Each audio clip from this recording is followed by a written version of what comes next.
திருச்செந்தூரில் 3.5 கோடி ரூபாய் மதிப்பில் புதியதாக கட்டப்பட்ட நகராட்சி அலுவலக கட்டிடம் திறப்பு விழா நடந்தது.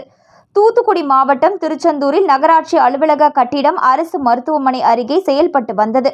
அந்த கட்டிடம் கட்டப்பட்டு ஆண்டுகள் பல கடந்ததால் கடந்த சில வருடங்களுக்கு முன்னர் புதிய நகராட்சி அலுவலக கட்டிடம் கட்டுவதற்கு திருச்செந்தூர் கோட்டாட்சியர் அலுவலகம் பகுதியில் அடிக்கல் நாட்டப்பட்டது. அடிக்கல் நாட்டப்பட்ட நகராட்சி அலுவலக கட்டிடம் கட்டும் பணிகள் நிறைவடைந்தது.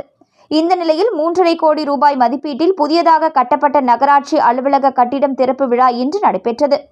கோவில்பட்டியில் நடந்த நிகழ்ச்சியில் நகராட்சி நிர்வாகத்துறை அமைச்சர் KN நேரு திருச்செந்தூர் நகராட்சி அலுவலகத்தை தொடங்கி வைத்தார். இந்நிகழ்ச்சியில் திமுக தூத்துக்குடி தெற்கு மாவட்ட இளைஞரணி துணை அமைப்பாளர் மணல்மேடு மா. சுதாகர், திமுக கவுன்சிலர்கள் செந்தில், தினேஷ், மகேந்திரன், வார்டு கவுன்சிலர்கள் மற்றும் அலுவலக ஊழியர்கள், பணியாளர்கள் பலர் கலந்து கொண்டனர்.